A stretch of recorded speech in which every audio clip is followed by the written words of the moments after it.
So I just remember in on the airplane, man, I just didn't know we didn't know what to buy. When we Hmm. went to the layover place, I think we're going to UK and to there's an international airport there. We're flying from Zimbabwe to there, and we just Heathrow. yes, Heathrow, yeah. Hmm. I think we just bought like very huge Hershey's chocolates and an apple and a banana.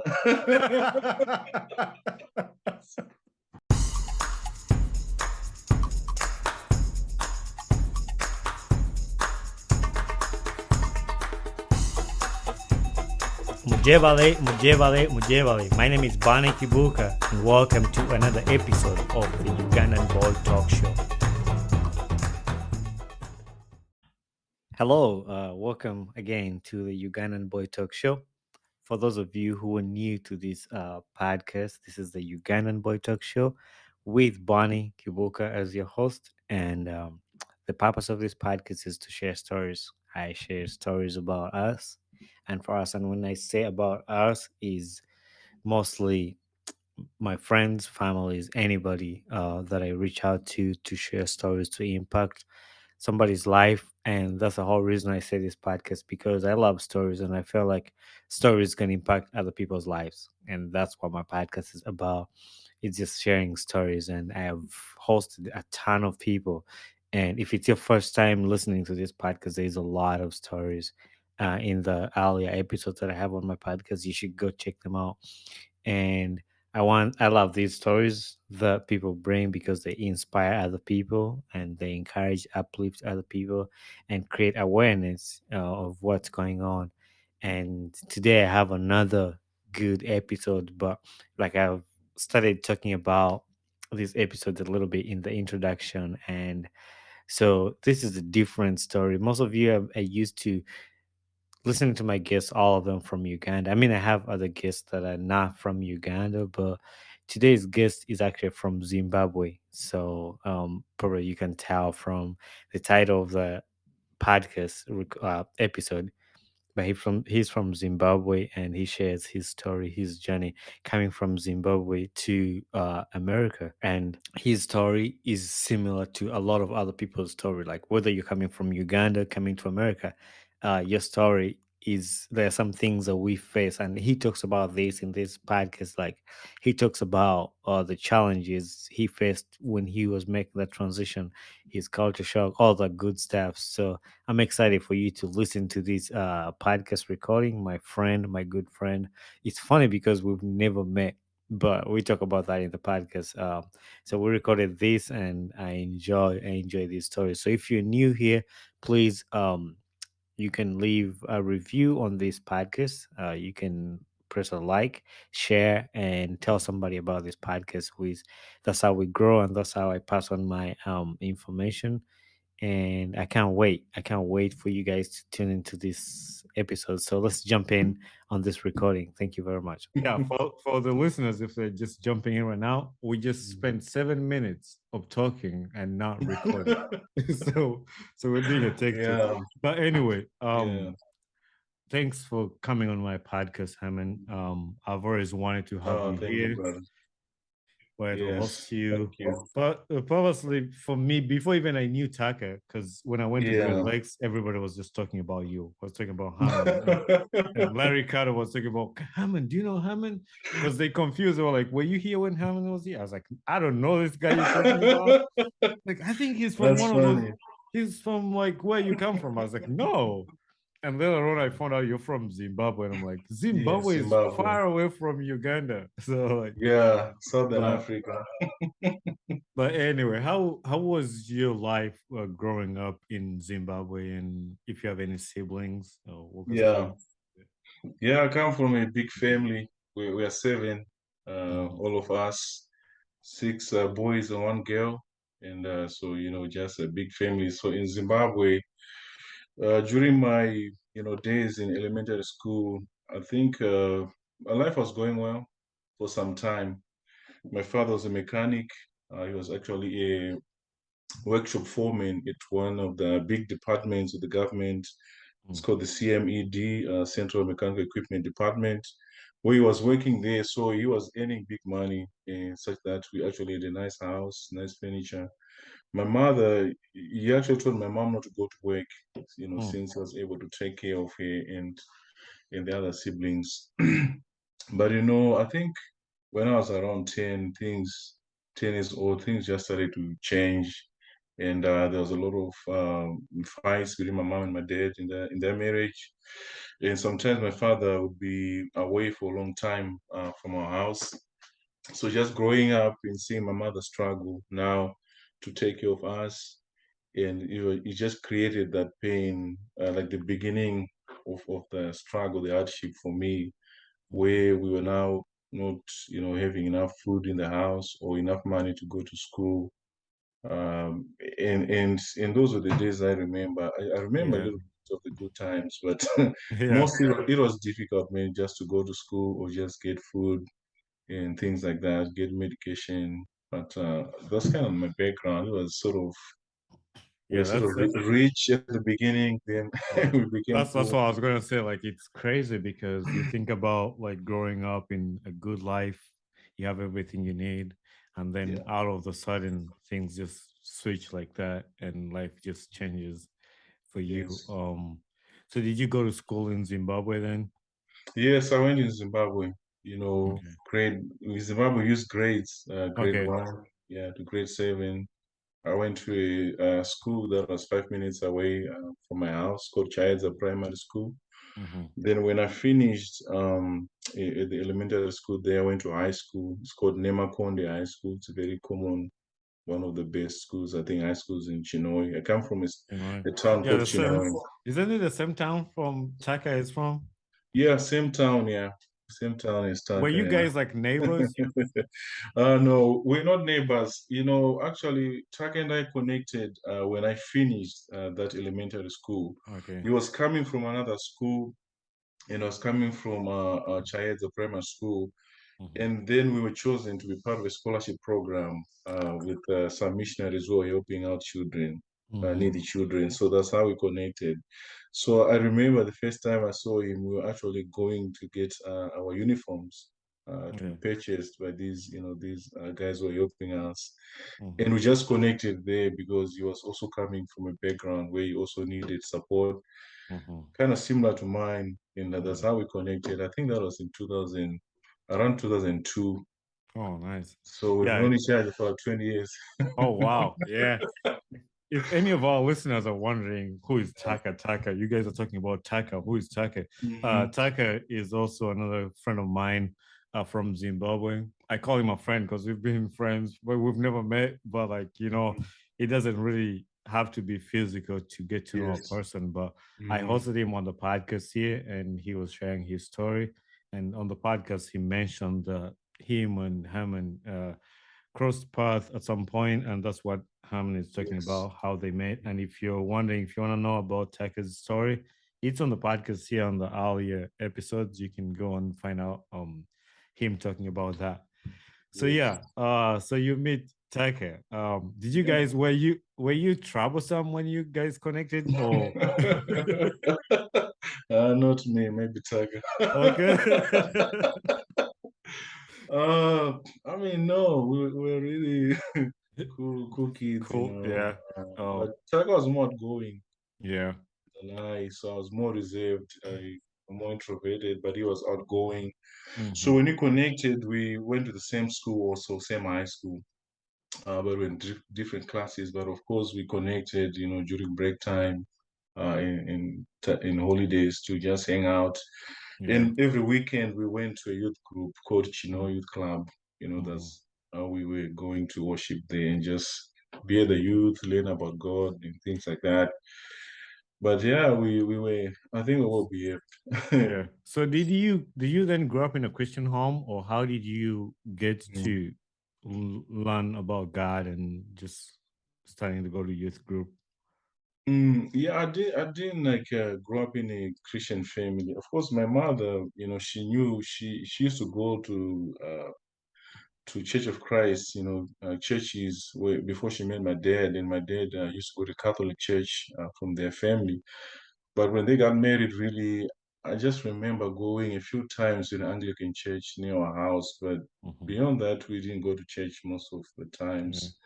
And also, my mother, before she was born again, she used to do some type of ancestral worship. So I Hmm. used to take part in that also in just helping him. But really, the story of Operation Christmas Child, that's how Hmm. I began to know more about God, and, through the shoebox gift Yeah. and through the literature they put in the shoebox gift there to just help us know more about God and be in a Hmm. personal relationship with Him. So that was the beginning of it. But also the main thing was this program, which was helping Taka and I and other orphans to Hmm. go to school. They had a youth group. So through that youth group, that's how we really got to learn more about salvation, about the gospel, and about just, living a good life and helping Yeah. each other in life. So I think the youth group really played a big role Hmm. in planting that seed and helping us to be where we are today, to love God and to be committed, to the faith. Yeah. So when Taka was on the podcast, I'm gonna reference a lot of Taka because this your stories, both of you are kind of like connecting Uh-huh. in some way. But Hmm. I mean, he has already shared about his part of the story. So he Yeah. mentioned about your guys' trip from um, leaving Zimbabwe to come to the US. And Yes. he told only one story. So you're gonna tell the rest of the story. He said he said he remembers you guys buying a passport book covers that were a lot of money, but you guys just Yes. spent money on that. What do you remember? What do you remember on your Oh, trip that's to funny. the United Yeah, States? the trip. I also remember just that was the first time actually to leave Chinoy, the time where we came from, and just to go to the States, just to be on a plane. Everything was just mind blowing, was shocking. It felt like a dream. So we're excited, but at the same time, we didn't know. We're kind of curious about the journey and all. Mhm, So I just remember in on the airplane, man, I was just didn't know. We didn't know what to buy. When we mhm. went to the layover place, I think we're going to UK and to there's an international airport there. We're flying from Zimbabwe to there, and we just Heathrow. yes, Heathrow, yeah. Mhm. I think we just bought like very huge Hershey's chocolates and an airplane a banana. Because we didn't know what type of food to buy on the airport. We're just busy and we were just like looking around. We just bought fruits and Yeah, chocolates. Yeah, and just remember eating those on the plane. yeah. That's funny. Yeah. But we had money, we had about Mhm. I think 200 US dollars each. Okay. So, but we didn't buy anything. So when we arrived in the States, our friends were saying, "Oh, so what did you eat on the plane?" Or we just said, "Oh, we ate some apples and bananas." So, That is funny. So the planes I took when I was coming to the US for the first time, it was KLM. It goes through Amsterdam and mm, then and then to the US. But when we went Amsterdam, they give us some food. I don't know what it was, like I've never had it, but I was yeah. hungry. So I just ate it, but it wasn't good at all. And like there was Yeah. nothing I could buy. I was with my uncle, and my uncle is kind of used to that food because he has traveled a lot. And for Hmm. me, I just didn't know anything, so I just ate whatever they gave me, but it wasn't very good. Yeah. So when you came to the United States after you've Mm, you've landed here, yeah. what was that like after you got to the United States? What was the culture shock, or like what was that? What did that look like for you after you landed? Man, it was overwhelming. Yeah, We came from a very small town. We didn't have much also when we came. We just had like two backpacks, targets, yeah, this backpack and my backpack. And I remember people asking us, is this all the luggage you checked in? that's funny. That's I'll Yeah. pause you on that because I landed on the plane and there was my dad's friend. We got it from the airport, so I was coming Mm, here for school. He's like, "That's yes. all the luggage you have," and I had like a bag. Yeah. So people thought we were up to something. I told them, no, we are just going to school.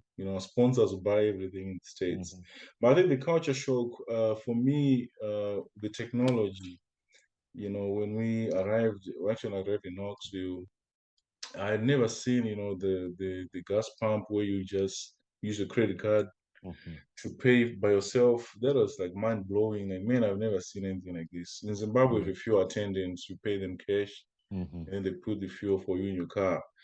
That and just also we arrived around 8 p.m. and the sun was still up. I'm mm. like, this is in Zimbabwe, it's like nighttime right now. There's no Yeah. sun, it's very dark. So people were working. It was just interesting. And the work ethic of the Americans really, it shocked me that they do anything. They can cut grass, Mhm, you know, they can paint, they can do almost anything, and you don't look down upon any type of work. Work is work. You mhm, value that. So it's something that was different. Of course, we worked in Zimbabwe, but it was on another level mhm. where we don't have categories of saying if I'm a doctor in Zimbabwe, I might not cut grass. Right. But here, people were working all types of jobs, and Mhm, that was very interesting to me. And also, we had some exposure, to the American language, American English in Zimbabwe, working with missionaries. But when we came here, it was just different. The uh-huh. accents, people speaking so fast. It's like people cannot hear you. What did you say? What did you say? Excuse me. What did you Yeah. say? Yeah. Yes. What did you say? That bothers me. That bothered me a lot. Like when people kind of like I'll be talking about something and people say, "What did you say? What did you say? Excuse me." Yes. It bothers me a lot that you have to repeat yourself multiple times, but Yes. there's not really Yes. much you can do about it. Yeah, just have to repeat yourself and also adjust. So for me, that's when I began to see that I need to also adjust a bit, Mhm. to how people speak here, how they do things. But yeah, there was a huge culture shock, and it took a Mhm. while. And just being homesick, I remember the second day at Great Lakes, I just want to go back home. Yeah. I was so homesick. I was missing my family. I was like, man, what's going on here? Where am I? Kind of Mhm. felt out of place Yeah. with everything that was going on. Even ordering food, it's just hard to order the food. Mhm. They'll tell you what type of bread you like, what type of cheese. Bro, I think you just had the same experience. Like I mean, now that you talk about these things coming back to my head, thinking about my Hmm. personal journey too. Like you go to the restaurant, ask you what type of bread you want. I don't even know Hmm. what bread you like. I can't Hmm. really like ordering Yes, food. It took me a while to order food from the fast food restaurant because like I yes, don't know if you understand me, the speaker. So yeah, till like I lived with a family that helped me through all that. But when yes. they sent me to college and I was in Alabama. So when I Okay. went when I went to college because I went to a college down there, Southeastern Bible College. Hmm. And I was there for a year. But yeah, Yes, that's when it changed. But yeah, that makes sense when you talk about like ordering food and you mentioned something that I want to revisit the work ethics of the yeah. American. It's Hmm. really cool because when I came to America, I saw people like they do anything, they like you Yes, mentioned, they do anything. yeah. But even some of the jobs like people back home, I don't know how it is in Zimbabwe, but back in Uganda, some people might not say, I can't do that, or I don't want to do that. Or but here Yes, somebody's gonna do it and he's proud of that job. yes. Like Hmm. things like you don't want your friends to know, like, oh, I clean bathrooms. Yeah. Somebody's proud here, say, oh, Yes. I clean the school, like I clean Yes. school. Clean the school. Yeah. And that's one thing when I went to Great Lakes, and I know you might have done like Mhm. work for maintenance and stuff like that. Like Yes. Maintenance. Yeah. as long as I made money and it was like work, and I got adopted to that. Like as long as I'm making money, I don't really care. It Yes. was Hmm. the Great Lakes. So yeah, you mentioned when you got a Great Lakes, like what do you remember your time? I mean, there's a lot. There's a Yes. lot. You Yes. play. You said you're not into soccer, but did you play soccer, Great Lakes? Yeah, I played. Yeah, I mean, from Zimbabwe. I mean, watching. I mean, I Yeah, don't or watch much watching. Okay. soccer besides World Cup and Africa Cup of Nations. Yeah. Yeah, so in high school, I mean, I didn't play soccer, but I actually did the cross country, Hmm. long distance running, all that stuff, athletics. But in general, we just played like in the streets, the soccer matches with friends. So when I came to the States, Great Lakes, I saw that there was like sort of need to join the team because they needed Yeah. people to join, and I Uh-huh. joined. But that really helped me with the transition now, with Yeah. the homesickness and to connect. The people on the team are very friendly. Coaches are very friendly in taking care of us in Taka and myself. Taka used to play a lot back home, but for me, Hmm. I didn't play much. But it was a good way to connect with friends and to learn more about the American culture, to travel. I really enjoy traveling, And playing lose a different lot of schools. games. Yeah, we're losing most of them. Yeah. We did But too. yeah, so Till my year, like we lost a lot of them till my year, um but yeah, the I was gonna say like you didn't have an option. If you're African, you're gonna play soccer. Like yes, you're gonna play soccer. whether you played it or not, you're African. Yes, You gotta play it. yeah. That's how it was. So I actually did well. I was playing defense, midfield. Actually scored, I think, twice. Oh, nice. Because when we were playing this certain school, we'd always win against it. So I scored this also. So yeah, it was a time to just connect and relax. Travel. I really enjoyed traveling around, seeing different schools, hanging out in hotels with friends. It was Mhm. it was nice. Did you ever meet Danny Buega? No, Do you know of I him haven't. though? Yes, I You know haven't him. heard of. Yeah. Yeah, Yes. he's from Liberia, and yeah, Uh-huh. when I went to Great Lakes, he had just graduated the year before, and he Okay. played soccer. He was pretty good with soccer Hmm. too. He actually ended up playing for Lansing City Oh futsal. wow, He was a pro, but yeah, he's another African guy that I met at Great Lakes, that's and awesome. we built a really good relationship with him till today. Like we're Hmm. really like close friends and do that. And that's what I liked about the school. It's like the Yeah. relationships I got out of Great Lakes, and I'm sure you got a lot of relationships from Great Lakes that you still have till today. Yes. And like, Yes. because Hmm. I noticed like on your guys' wedding, actually, we were driving to I don't know where I was going, Charlotte. Yeah, I think I was driving, and then I was communicating with Taka, and they said they were coming over to your wedding. Yes. Yeah. And I saw a lot of like guys from Great Lakes that were there at you guys' wedding. Yes, yeah, that's true. Yeah, Great Lakes was a very good place to, besides, playing sport in class in chapel, and most of the friends when we came, they were very welcoming to Mhm. us, opening their homes, not just our friends, but even their parents. Yeah. You know, there's a lot of people I can mention, but they were just opening their homes to for Thanksgiving. I know Adrian Stratton and their family up to now, we still communicate, and they would open Mhm. their home to Taki and I to come and just spend some time, relax, enjoy. Kelsey also, she really was a great friend. We also have Aaron Woods. Mhm. That's why I'm also here, like where I am now. He also connected me to the school. So yeah, it was very good community. How the professors were not just there to teach you, but also to be your friends Right. in that side of class, and to work with you. That was very helpful. When Taka and I got there was so much snow. So, we'd never I, yeah, I we'd almost never asked you seen about this. snow. You didn't pack jackets and stuff for the snow. Nope. Yeah. So there's a professor, a friend called Mark Christian. He just took great care of us, bought us these nice boots, nice jackets, everything, every warm item that we needed. And so, those memories in that community was just Mhm. great, man. It was just great for us. Yeah, it's really good because even our year, like we had professors that they invite you over to their house and Hmm. you just like even holidays, like where people are going back home for Thanksgiving and you don't really have anywhere to go. So then there's, hey, Yes. you want to come over to my house for Thanksgiving for holidays, stuff like that. So that was really Yes. helpful and helps you to settle in. Yes, exactly. That was pretty cool. So Right. um so when you finished Great Lakes, what did you end up doing next after? hmm Yeah, soon after Great Lakes, we, the international students, we do that optional practical training. Oh yeah, I don't oh know if yeah. you did it. So again, I did I that. didn't do it, but I know yeah, it was there. Okay. Yeah, that 1 year of working training. So we applied for that and we went to a camp called Union Rock, a Christian camp.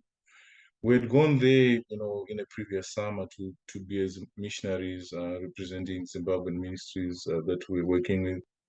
And so we went back now after graduating to work actually summer stuff, which was very interesting experience. Yeah. Great experience, waking up at 6 a.m., maybe sleeping at 12 a.m. So you were just there for the campers, doing anything, maintenance, games, landscaping, serving food. Sometimes we'd preach in the churches around the camp. So it was very holistic type of ministry. And I still have great friends from that camp. But that was for only like 2 months. But when we went back to Zimbabwe, we were working at our church. It was called Grace Christian Church. We grew up in that church, Taka and I. We actually sort of the founding members, really, of that church. From the youth group that we were attending, they now changed it to become like a church. So we went back after Great Lakes to we help teach. We're doing a lot of teaching Sunday school lessons, and we're doing the youth. Taka was mostly doing the youth program. I was doing the children's ministry. I was mostly designing the curriculum to teach the children and Mhm. organizing teachers. Because most of the times in Zimbabwe and in Africa in general, children's ministry is kind of neglected. Yeah. So we had to organize that in our church. And along with that, we're also working at a camp. It's called Huntington Retreat Center, where we're working, doing maintenance work and just, leadership there, uh, helping people who are coming from different places in Zimbabwe to worship there. So there was a lot of, yeah, work I was doing in Zimbabwe when I finished So with X. what so now you mentioned earlier when we were studying, I know it's not recorded, but before we say recording, you mentioned you're in Kentucky, and I saw on your social media that you went back there for school. What are you Yes. Uh-huh. studying there, and what Uh-huh. made you realize that you want to go back and finish that? Yeah, I recently finished my master's at Emmanuel Christian Seminary, and I wanted to pursue more school so that I get, all the skills I can get here in America, especially research skills, because I want to go back and teach in Zimbabwe, Hmm. or not just teaching, but also to help universities, especially Bible colleges, to Yeah, have to develop the curriculum, to have maybe more programs, maybe not just a diploma program, but they can have some degrees, and also to use the experiences I've gotten here to just teach other students to make a difference in Zimbabwe. So yeah, the reason I came here really is God opened up this opportunity for me to continue hmm, with my education. They gave me a good tuition scholarship with a stipend, each semester, and just a safe environment, really. Even as I'm here, hmm. I can see it's a safe environment to learn and to make connections that can actually impact my ministry in Yeah. Zimbabwe and here in the States. Yeah. That's actually the same thing when I got to Great Lakes because they gave me a scholarship, and that was my goal too. Because my dad is a pastor back in Uganda, and Yes. he does a lot of like pastoral training and helping other people. And I've Yes. had the privilege that every time I went back to Uganda, he would ask me like, "Hey, you want to help me like teach and preach Yes. and do all that?" Mhm. And my wife and I want to start a ministry back there in Uganda that we've been working on. It's taking a Yes. while. We wanted it before COVID, but when COVID Yeah. happened, everything just kind of slowed down, and Mm. we had to find some means of raising money and working, and Yes. Mm. so we kind of went that. But it's still a plan to just help my people back home in Uganda Yes. and like Mhm. learning from Great Lakes. I was originally gonna go to Great Lakes and just get my how do you call it, a 2 year associate's degree. Associate degree. But then I Okay. was like, there's an opportunity for you to get a bachelor's degree and get more knowledge. So I really Yeah. understand when you say you had an opportunity to go get more knowledge, because the more Yes. knowledge you have is the more Yeah. knowledge you can share with other people. Yes. And Yes. that's Uh-huh. that's really cool. Yeah, Um, that's true, bro. So the other area like we have in common is you mentioned the Operation Christmas Child, which you Yeah. got shoe boxes and all that, which is pretty fun. It's Yes. funny because I didn't know you were in Operation. How did I know you were in Operation Christmas Child? One time I was because I went there in 2017, Okay. but I think Mm-hmm. Isabella mentioned something Mm. Herman, and then I connected pieces. Herman was at Great Lakes, and then I think I added you on Facebook. I was like, "Is this the Herman?" Yes. And then everything just connected. I was like, "Oh yeah, he's the guy." So Yes. then I saw you again on one of the Yeah, Zooms the where we Zoom were. meetings, yeah, prayer Yeah, meetings, yes. I was staying with a guy at Great Lakes, and he Mm-hmm. takes me over to his house for Thanksgiving.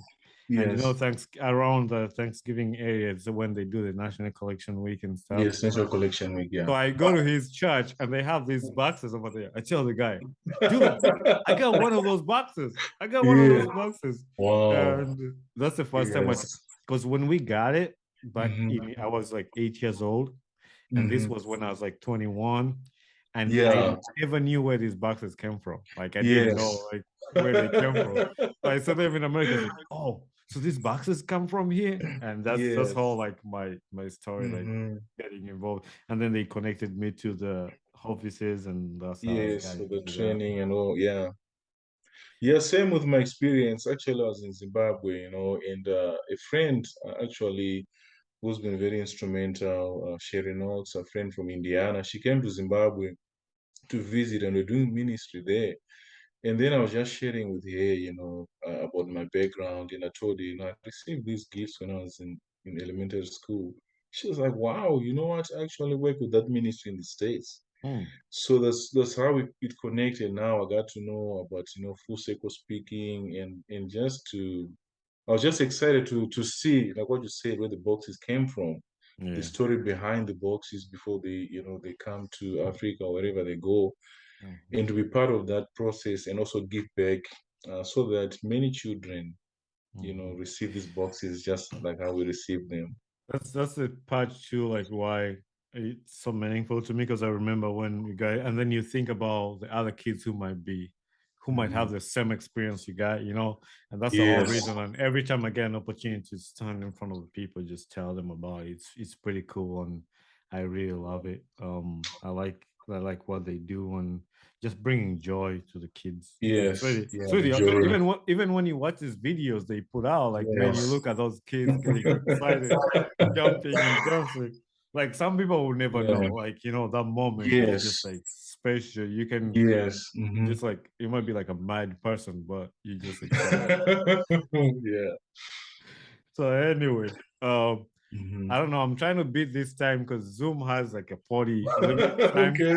That's all right. and I don't want to Yeah. make you like have to subscribe again to do another one or like because that's what I Yeah. usually do. Like when it ends, and then Uh-huh. I re-sign in. But I think I only Yes. have a few questions left now to ask Okay. you. Yeah. And before even I forget, like I want to congratulate you upon like your wedding and your school. I wasn't able Oh, to thank you, come. brother. Actually I don't know, but like I Hmm. yeah, your wedding and then your wife. Tell her I said hi, and Yeah. I Yeah. wish you all the best in school and what you're gonna do. Oh, thank you, But brother. there's a few questions that I usually I like to Yeah. ask people. One thing is, what's a life lesson you've learned in life, like till today? Yeah, what I've learned in life is just to not give up. With my background, there's so much going on, losing parents, but I never gave up. I mean, there are times I could not believe in myself, but I kept on pushing. So just Mhm. whatever you want to do, whether it's school, whether it's a project, work, I don't know what you want to do as a person, keep on trying. No matter how many times it's hard or you fail, you just keep pushing. So just don't give up, and also believe in yourself and believe that God will lead you to accomplish those things. Yeah. Yeah, that is nice, and just not giving up. Just stick to it. Just stick to it. Yes. Yep. Like you go through a lot of things, but like as Hmm. long as you know you're not giving up. Yes. What gets you excited about life? Just laughing. that I don't is know, man. I love no, that just is true. stories. Yeah. stories, gets me excited. And just spending time with family and friends, just Hmm. time, talking and laughing. Yeah, Yeah. I think, I like to laugh when I love stories, so I really yeah. understand when you say that. So the final question is, who would you like to see on my podcast? And you have to help me find the person, or who would you want to see on here? Yeah, sure. I have my friend Sansan A. I went. Okay. She's from Myanmar. I went to school with her at Imani Christian Seminary. I Mm, think it would be nice for her to come here and just share perspective on a background in okay. ministry, in the plans. Should be a great candidate for this podcast. Yeah. Yeah, I like that. I mean, on my podcast, I Mhm. usually just host different people, whatever they do. So for me, I look at it as like whoever, if somebody has can share a story, somebody else is gonna pick it up and use something from Yes. that to impact their lives. So if Yes. anybody is willing to just sit down and just have a conversation, somebody, one or two Yes. people are gonna benefit from it, and they will be thankful. So I want to Yeah. thank you very much for Oh, coming on here and just sharing great. your story with me and just giving me this opportunity. Yogan, brother, thank you so much for what you're doing, making a difference through these stories in your time. Thank you for having me here. I'm so thankful for the opportunity. All right, brother. Let's stay in touch. Okay, bro, stay in touch. God You bless. too. Bye. Okay, Bye. bye-bye. Hey there, my name is Bani Kibuka, the host of the Ugandan Boy Talk Show. Thanks for listening and watching my podcast. Tune in every Saturday at 11 a.m. for a new episode on the podcast. Don't forget to subscribe, follow, share, and we appreciate it. If you can, leave a feedback on our podcast, please. Thank you very much.